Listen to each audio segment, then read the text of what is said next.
บ่อยากเจ้าเว้าบ้านน้ำเดือดไอ้ก็เลยฝังใจอยู่ไอ้ก็เลยเข้าไปหาน้องอยู่น้ำเดือดแต่ว่าบ่เห็นน้องละว่าเพื่อนว่าออกมาบุญกินเจียงว่าซั่นแล้วก็เลยนำพี่น้อง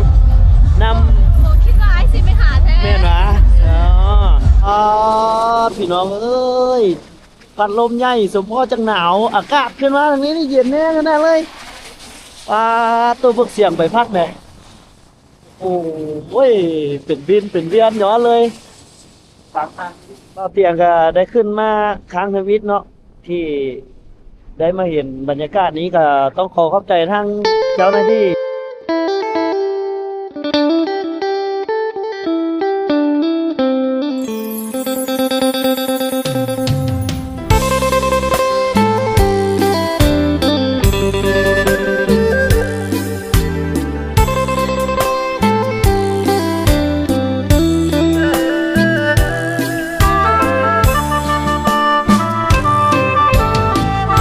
บ่าวบ้านนากายอย่าเฮ็ดใจด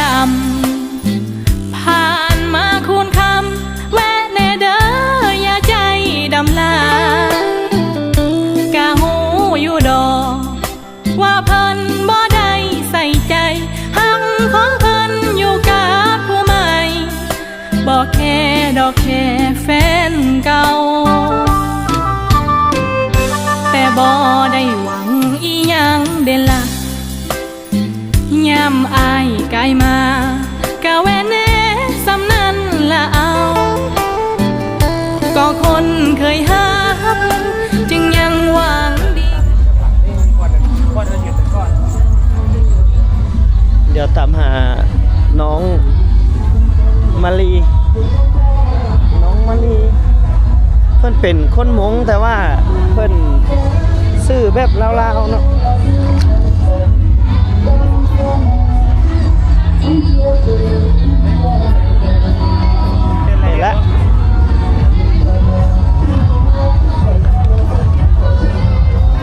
แม่นบ่คือดิแม่นบ่แม่นบ่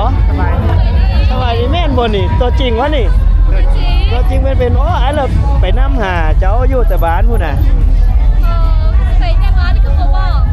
กไอ้น่ะก็เอาเบอร์น้องเบอร์ตัวนั้นน่ะมันติดต่อบ่ได้ไปใส่มาไปเลาะแบบนี้แหละพอดีไปเลาะน้องไปเบิ่งไปตามหาน้องอยู่บ้านแล้วเจอหมู่น้องผู้นึงชื่อทรายเจอน้องแล้วพี่น้องเอ้ย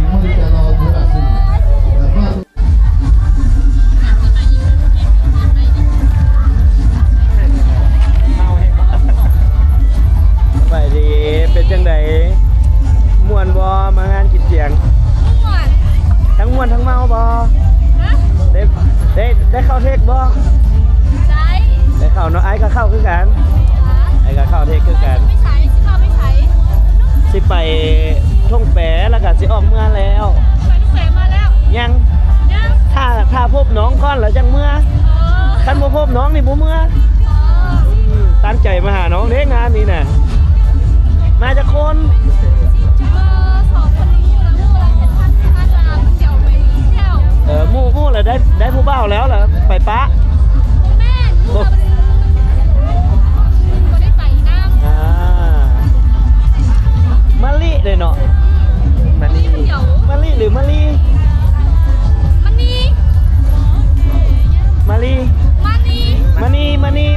น้องมะนีโอ้ยชื่อไอ้บ่ตอนไอ้อันท่ายเจ้าอยู่ครัวฮะชื่ออยู่เนาะตอนนั้นยานไอ้บ่ตอนน่ะบ่ยานเจ้าเว้าบ้านน้ำเดือดไอ้ก็เลยฝังใจอยู่ไอ้ก็เลยเข้าไปหาน้องอยู่น้ำเดือดแต่ว่าบ่เห็นน้องละว่าเพื่อนว่าออกมาบุญกินเจียงว่าซั่นแล้วก็เลยนำพี่น้องนำคิดว่าไอ้สิไปหาแท้แม่นวะเพื่อนที่แถวทุ่งนาแม่นบ่แม่นมู่น่าจะบอกเลยที่บอกแม่นเพื่อนว่าแต่ว่าไอ้ยังบ่ฮู้นะว่าอยู่แถวใดนะเดี๋ยวไว้โอกาสหน้าเดี๋ยวไอ้สิติดต่อหาแล้วสิไปเล่นโอกาสหน้าท่านมาแล้วเสียหาเบอร์ก่อนเสร็จบ่ก่อนเนาะจะเตรียมตัวได้เนาะเพราะว่าน้องสิออกลิ้นแล้วไอ้ซ้ำบ่เห็น ตอนนี้น้องมาเฮียนอยู่พี่บ่อยู่ส้นเผ่าบ่ มันเย็นน้ำมันใส เฮียนอยู่นครไซ แม่น เอาเดี๋ยวรบกวนน้องหน่อยเดียวซ้ำนี้แหละเด้อให้น้องเล่นม่วนๆโดยขอบใจบ๊ายบาย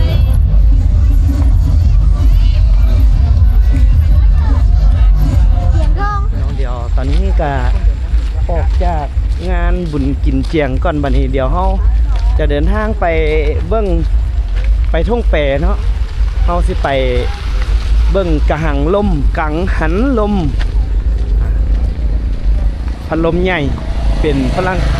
เป็นเครื่องมือผลิตไฟฟ้าพลังงานลมพี่น้องที่บ้านท่งแปบ่เตียก็บ่เคยเข้าจักเทื่อเดี๋ยวเฮาจะเข้านี่ยังอยู่ในเทศกาลงานบุญกินเจียงนี่เตรียมกลับละเห็นบ่เตรียมกลับแล้วกลับไปแล้วตอนแรงๆเลยครับพากันกลับรถเดี๋ยวจังไหนเฮากะจอกไปทุ่งแปน้องๆเนาะวันนี้เนาะเดี๋ยวติดตามเบิ่งภาพบรรยากาศอยู่ทางนั้นสิเป็นจังไดเดี๋ยวติดตามกันเดินทางน้องทุ่งแปเป้าหมายเฮาคือต้องไปเห็นกังหันลมให้ได้เพราะว่าคนอื่นไปเบิดแล้วยังจะบ่เตียงบ่ทันได้ไปเพราะจำนวนคนที่เฮ็ด YouTube เนาะ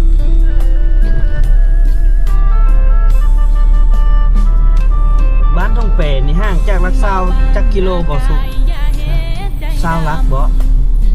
ผ่านมาคูณคำแวะแน่เด้ออย่าใจ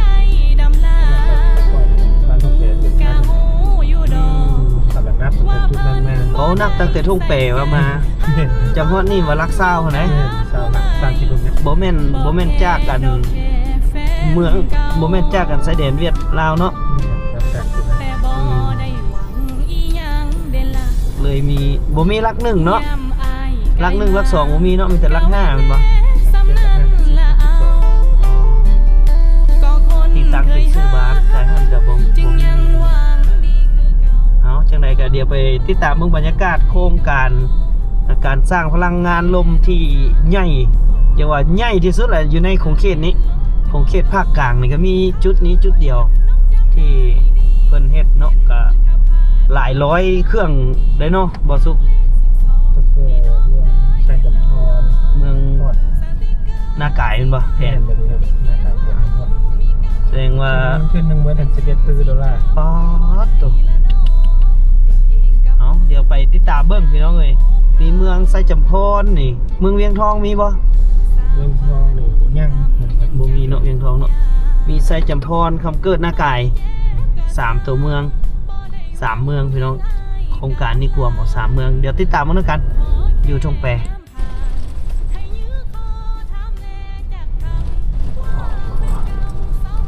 จะเป็นโครงการเฮ็ดขัว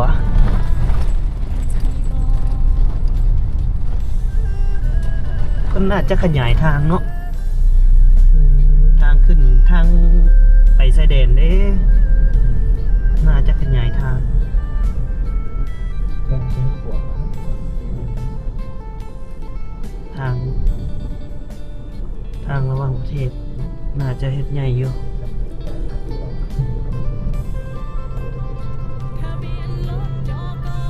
นับมือพี่น้องคนมันก็หลายขึ้นรถหลายขึ้นถ้าบ่ขยายเส้นทางออกไปในการสัญจรนี่ติดขัดแน่นอนล่ะต้องได้ขยาย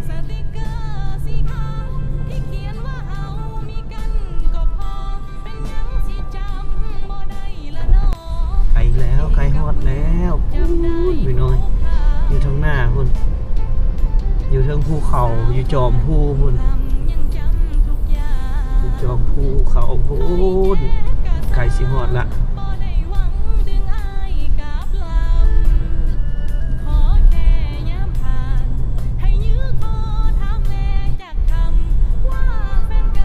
ทางมาฮอดแล้วพี่น้อง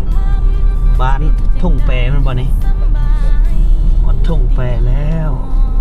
นี่เบิ่งข้างๆเลยพัดลมใหญ่อะพัดลมยักษ์ เดี๋ยวบ่เตียงสิพาพี่น้องขึ้นไปเบิ่งเด้อปกติเฮาขึ้นไปนี่เฮาต้องขออนุญาตไผบ่สุก ต้องขออนุญาตผู้ที่ว่าคุ้มครองโครงการ มีโครงการเพิ่นแม่นบ่ ผู้ประมูลนะผู้ประมูลหรือว่าผู้นั่นแหละผู้ลงทุนนั่นแหละ แต่เพิ่นก็อนุญาตให้ขึ้นเบิ่งอยู่เนาะ แม่ครับเพราะว่ามันคนเข้าคนออกหลาย การรถว่าเป็น ยัน อุบัติเหตุมาอย่างต่างๆแม่ ยันมันกีดกันกับรถโครงการเขาเจ้าเนาะเขาเจ้ายังก่อสร้างอยู่ ว่ารถบรรทุกกระลายดูกระสั้น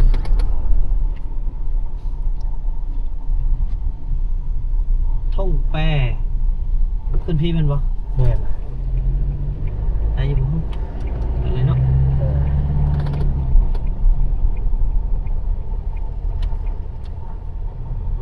โอ้คนหลายเนาะคนก็หลายในบ้านโครงการเนาะคนก็สิหลายเนาะดูไกลชิด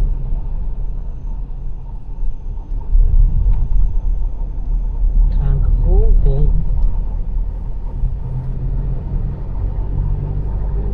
ต้องหาซื้อดินไว้แถวนี้เด้อบ่สู้เว้ยเฮ็ดจุดทำเลนี่ เขียนมันพาว ครับต้องหาไว้เด้อหาทำเลแบบจุดถ่ายรูปคักๆนี่บ่อนแบบสิบ่สุก เห็นวิวเนาะวิวชิวทาง มาถามมึงเด้อนี่อยู่บ่ มันสิบกไกลทางหมดบ่ ต่อออกอันนี้พี่น้องมุ้งนี่เนาะ แม่นทางมงกับลาลุ่มไป พระเจ้ากินเจียมนั่นนี่โอ้เบิ่งแล้วเบิ่งลูกนะไปเตะแขก เป็นเปียแขนมา เอามาขายเลยเนาะลงมาจากมาสัมผัสเบิ่งวิถีชีวิตเพิ่นน้องเอ้ยปัดลมใหญ่ปัดลมยักษ์นี่เดี๋ยวเขาจะขึ้นไปสัมผัสอยู่เทิงเนาะ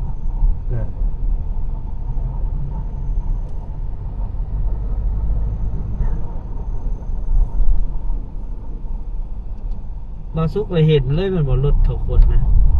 แม่น เขาคนขึ้นตอนประมาณจังโมง โอ้มัดมือแดดมัดมือ โอ้ขันยามเขาขน กลางคืน ไปไหน ก็ขน บางเทื่อก็มาพอดกลางคืนก็ขนเพราะว่าเป็นท่อนนะเพราะมันได้ค่อยมาดิ อืม ถ้าปีกมันหล่อนยาวๆถ้าว่าอันนั้นยังใครมัน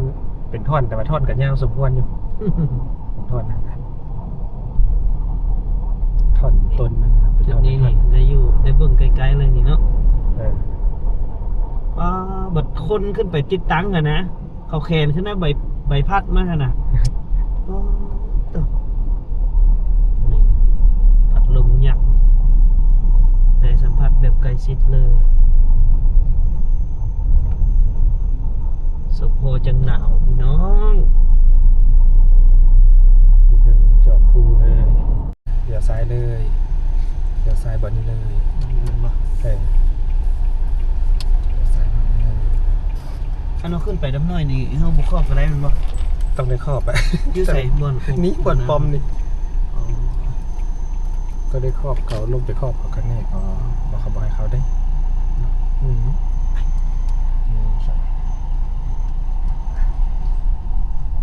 วันนี้เลย วันนี้จะมีทั้งทหารทั้งตำรวจแต่ละจุด นี่เป็นว่าบ่ซัดบ่ได้ขึ้นแมันบ่ แม่นแต่บุ้งว่าเพื่อนจะอนุญาตน่าจะอนุญาตอยู่พี่น้องเพราะว่าขึ้นไปบุกไก่นะไก่ต้องลองพูดดีพูดไหนพูดดีกันลืม พร้อมนี่เลยแมันบ่ ไม่เห็นพร้อมนี้เลย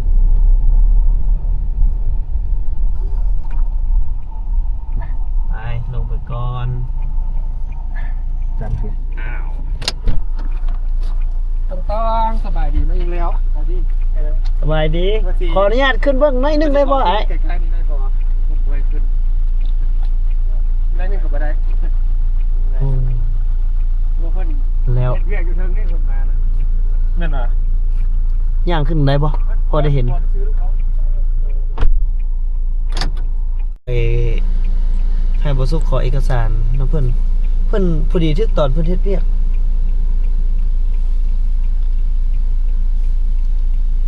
ก็เข้าใจเนาะว่าการเฮ็ดเวียกเฮ็ดงานของเพิ่นก็ต้องได้ เซฟตี้เนาะเพราะว่าโครงการทุกโครงการแหละก็ต้องได้เซฟตี้เดี๋ยวให้บอสุกลองประสานงานดูบ้างนี่เนาะรถโครงการเพิ่น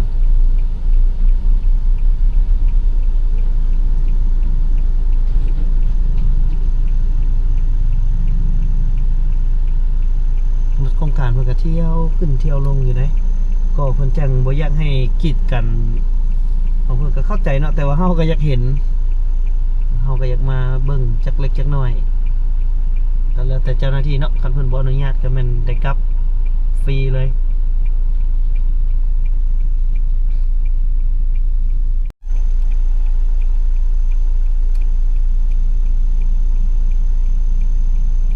เพิ่นฉีดน้ำตลอดเลยเนาะ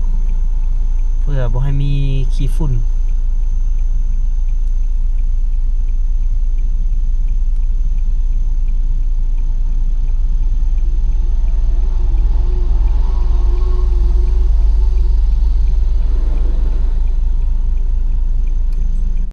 เอาละบัดนี้สิได้ไปอยู่บ่คือเพิ่นจะเปิดให้แต่พวกรถจักรนี่ก็สิไปง่ายอยู่รถจักรนี่ก็สิไปง่ายอยู่บอสุกกำลังไปกำลังลมเนาะ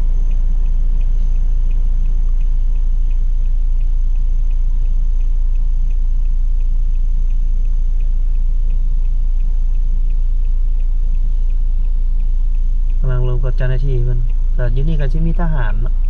ทหารก็จะยามอยู่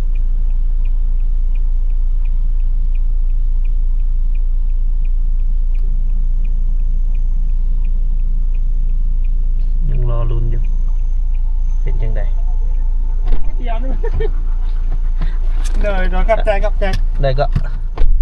ได้บ่ ได้ เอาขอบใจเพิ่นเด้ เข้าใจเลย ไปเกือบบ่ได้ไปเนาะ แต่บ่ได้ไป ดีแต่บ่ซุกลึงเพิ่นเด้ โทรหาหัวหน้าให้ละ อ๋อหัวหน้าโครงการเลย ผ่านผู้คุ้มครองผู้คนเข้าคนออกเพราะว่าอยู่เทิงนี้เพิ่นว่ามื้อหน้าได้บ่เพราะว่ามีทางทางเนี่ยก็วิชาการเพิ่นมาเฮ็ดเวียกเนี่ยอยู่เทิงนี้นะเพิ่นว่าคนขึ้นหลายแต่ว่าก็เพิ่นไปได้นึงก็ได้ซื้อนี่ไปทางนี้ตะกวนแล้วโอ๊ยไปเพิ่นเดียวว่าเพิ่นเป็นกัน ก็เข้าใจเพิ่นอยู่เนาะเพราะว่ามันเพิ่นเฮ็ดเวียก แม่นเพราะว่าทางอันผู้ป้องกันถ้าว่าให้คนนอกเข้าฮู้แล้วเขาก็ให้ออกเลยนั่นนะเขาจริงกันก็เลยได้ขออนุญาตตามมัน ขออนุญาต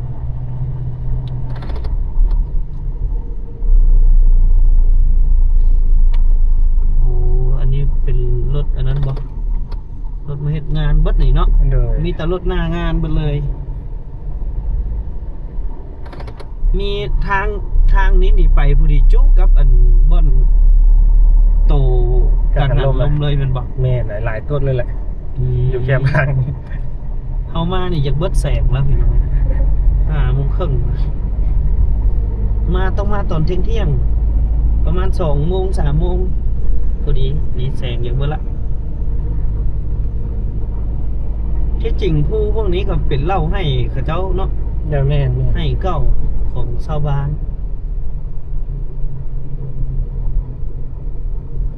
โอ้แบบตัดสลบยังมันเฉพาะมันจังบ่ยังให้ขึ้นโดยเฉพาะยามฝนนี่แห้งติ๊กเลยล่ะนี่เพิ่นยังบ่ให้ขึ้นเลยล่ะ ตอนน้ำมอกเนาะผมบ่เห็นบ่อยากเห็นทาง เพราะว่ายานหนึ่งหรือยานผู้เจื้อนเหี่ยแด่ รถบรรทุกหลาย มันถูกกระลาย แต่ว่าชาวบ้านก็เข้ามาเฮ็ดให้อยู่นี่บ่เขาก็ยังมาเฮ็ดอยู่บ่ มีแต่เขตนอกกับเขตสวนจะพาแต่ก่อนนะผู้เขตเปิ้นผู้ทางนอก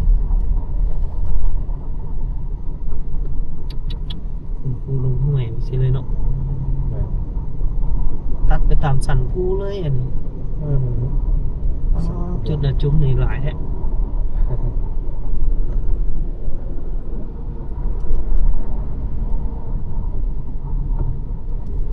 อันรถจักรรถอย่างนี้คือชาวบ้านติ ไม่เห็นถ้าส่วนใหญ่ก็ได้โครงการแต่ชาวบ้านก็มีแต่ว่ามีให้อยู่ส่วนทางในนะเขาก็มีบัตรเนี่ยคนเขาออกอะนะตอนนี้เฮ็ดบัตรไปเจ้า นี่แม่นเลยรถเพิ่นอันนี้แม่นบ่ ถ้ามารถโครงการหรือว่าเข้ามาเนี่ยกับเพิ่นให้ใส่ไฟแนวนี้มัน อืม พวกมันรถหัวหน้าเมื่อกี้เป็นรถหัวหน้า มีแต่ป้ายขาวเนาะที่สามารถเข้ามาได้ป้ายขาวนี่คือรถโครงการทางนี้สิเป็นซิกเด้อทางนี้นะตอนใกล้ๆสิจะลงไปสัมผัสโอ้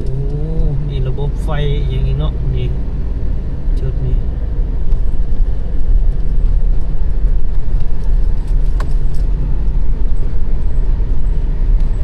เส้นทางเส้นนี้แม่นสอดใส่เมืองไซจพรเลยไปฮอดน้ำอ้อนมึกบ้านน้ำอ้อนเมืองไซจพรเนาะฮอดตัวเมืองเลย น่าจะระดับ5-60 หลักเนาะ นี่ประมาณ 5-60 กิโลเมตรฮอดละ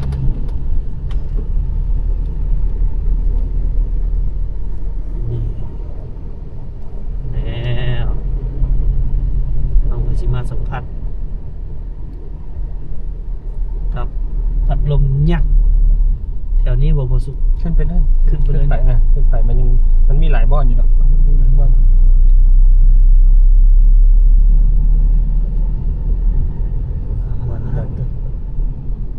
ตัวนี้เยอะเลย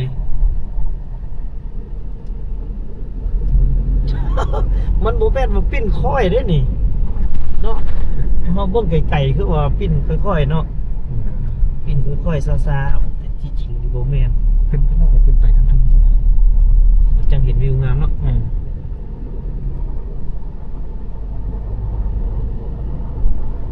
ตัวใกล้กันส่วนหลายก็อยู่แถวนี้ที่ว่าต้นใกล้กัน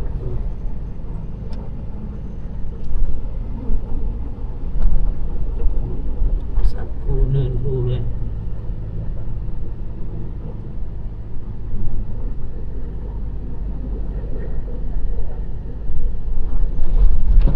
มีผู้ใดเนาะได้ขึ้นมาไกลๆซ้ำนี้เนี่ย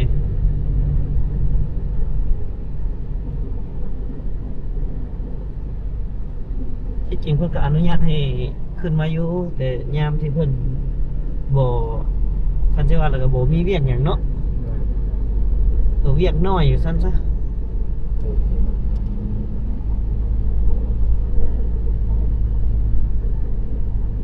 บ่สุกนี่เคยเลาะจักเทื่อละ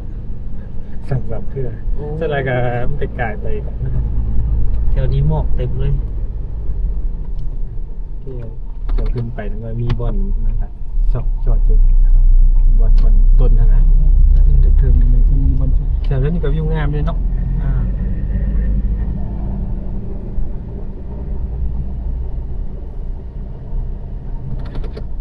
วิวงามแต่บ่มีบ่อนจอดรถ บ่อนนี้โอเคอยู่ทางซ้ายเข้าไปในต้นนั้นเลย เข้าไปต้นนี้บ่ เนี่ย เข้านี่มะ เลย โอ้มีทางเข้าต้นอีกเนาะ เนี่ยแต่ละต้น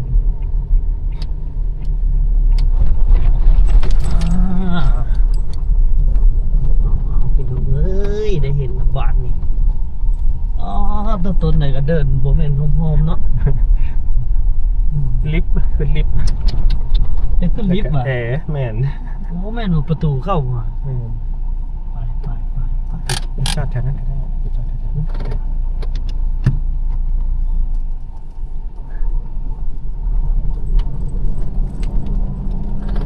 โอเค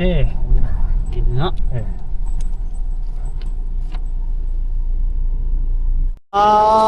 พี่น้องเอ้ย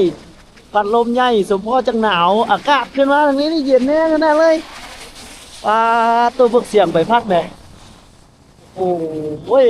เป็นบินเป็นเวียนย้อนเลยสังลมเบิ่งบรรยากาศเด้อพี่น้องเอ้ยนี่ผู้ใดเนี่ยได้เห็นขึ้นมาสัมผัสเนาะอยู่จุดนี้กับซิมีหลายๆต้นเลยนี่อ๋อตัวเบิ่งบรรยากาศลมแห้งนะมันอยู่จอมผู้เลยดิ เบิ่งวิวเอออุ้ยเบิ่งผิดทางนี้เด้อทางนี้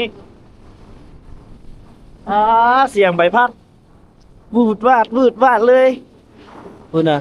ปานเสียงอีสันนี่ลมก็แห้งพี่น้องผู้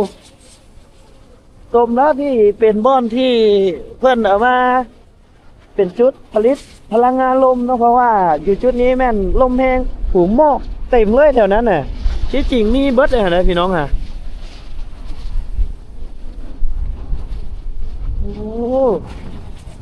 โอ้ลมแห้งฮะ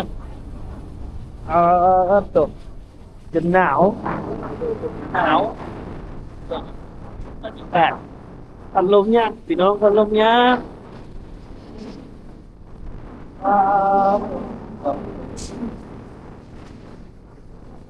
แล้วเอาปล่อยลงไปทางนั้นเนาะเด็กสุดยอดเลย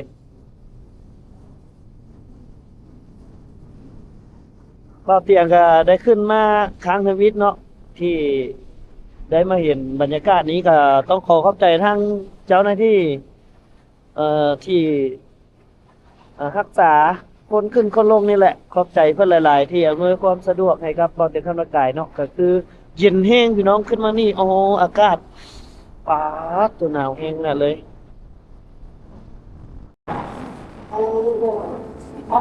หนาวเย็นสุดหนาวเย็นมากๆเลยกะเดี๋ยวบนเตียงไทยทุกตอนพี่น้อง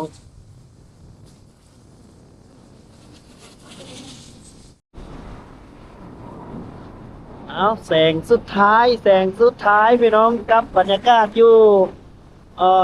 กังหันลมพลังงานลมเนาะอยู่บ้านทุ่งแปเมืองคำเพิดแขวงบุรีคำไส้พี่น้องนี่กับบรรยากาศไกลตะเวนไกลจะตกดินวันนี้พามาเบิ่งพัดลมยักษ์โอ้พัดลมยักษ์ได้เห็นแล้วพัดลมยักษ์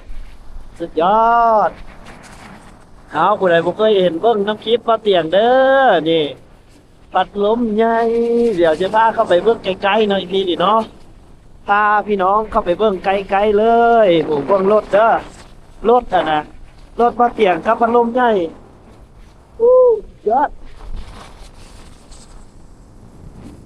โอ้ยแต่ยานนะพี่น้องเวลาที่พัดลมมันปิ้นมากน่ะตัวยอดเลยว้า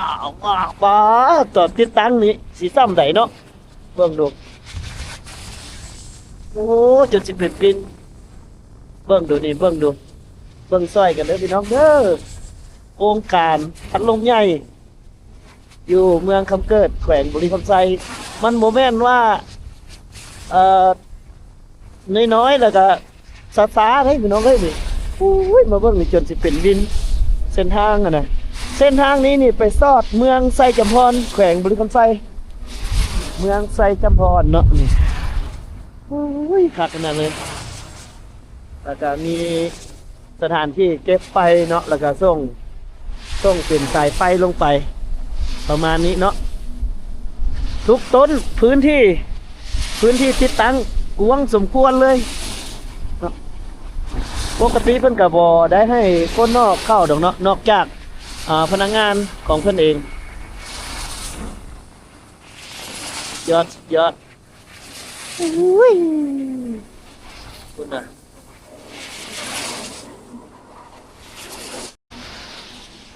เบิ่งเด้อเบิ่งเบ้าซุกโผนเบ้าซุกตัวน้อยๆหุ่นเบ้าซุกนะพวกแล้วนี่ก็คือพัดลมใหญ่ยอดขอบคุณขอบใจเจ้าหน้าที่ที่อนุญาตให้ทีมงานเราขึ้นมาเด้อขอบใจหลายๆขอบใจสุดยอดเลย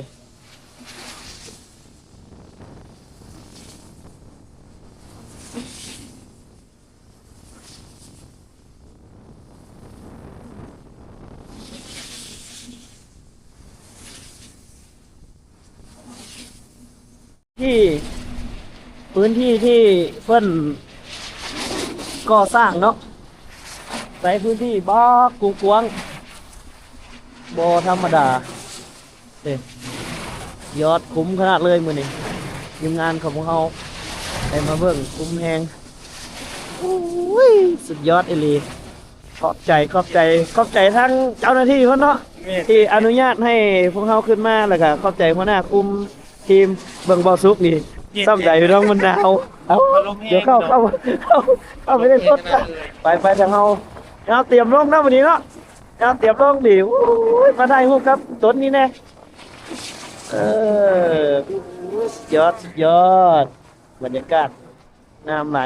ย